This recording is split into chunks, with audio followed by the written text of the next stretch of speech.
మాజీ ప్రధాని పివి నరసింహారావుకు భారతరత్న రావడంపై సంతోషం వ్యక్తం చేశారు సినీ నటుడు తనికెళ్ల భరణి. తెలుగువారైన పివికి అవార్డు రావడం మనందరికీ గర్వకారణమని తెలిపారు. బ్రాహ్మణ సమాఖ్య ఆధ్వర్యంలో పివి విగ్రహం నుంచి నెక్లెస్ రోడ్ మీదుగా ఆయన ఘాట్ దగ్గరకు ర్యాలీ నిర్వహించారు. ఆ తర్వాత పివి ఘాట్ దగ్గర పుష్పాంజలి ఘటించి బాణాసంచా కాల్చారు. ఈ కార్యక్రమంలో పివి మనవడు ఎన్వి సుభాష్, బీజేపీ నేతలు పాల్గొన్నారు. కీర్తిశేషులు శ్రీ పివి నరసింహారావు గారికి భారతరత్న రావడం, అది కూడా నరేంద్ర మోదీ గారి నాయకత్వంలో అందరికీ ఒక కాన్ఫిడెన్స్ కూడా రావడం మొత్తం జరిగింది.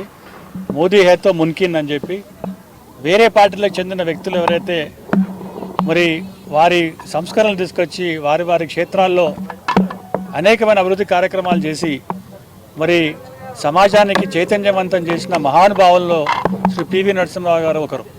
భారతదేశానికి ఆర్థిక సంస్కరణల ద్వారా ఇవాళ భారతదేశం ఇంత అభివృద్ధి చేయడానికి ప్రధాన కారకులు పివి నరసింహారావు గారు.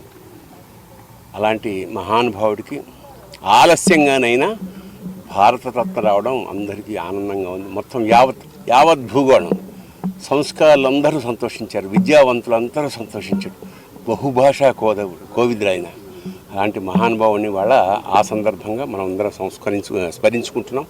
ఈ యొక్క సంవత్సరము 5గురి యొక్క గొప్ప భారతదేశంలో వ్యక్తులకు భారతరత్న ఇవ్వటానికి నిర్ణయాన్ని మేము స్వాగతిస్తూ ఉన్నాం.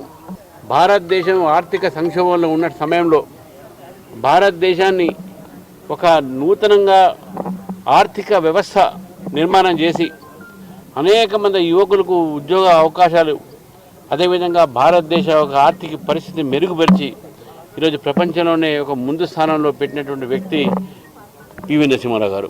తెలంగాణ బిడ్డ, వారికి ఈ యొక్క భారతరత్న రావడం అనేది ఇంకా గర్వకారమైన విషయం.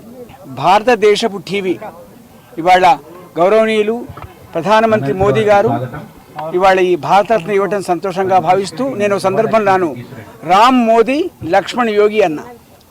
అలాంటి ఒక మహానుభావుడు, తెలుగు బిడ్డ, అసాధారణ ప్రజ్ఞా సంపత్తున్నటువంటి నరసింహారావు గారికి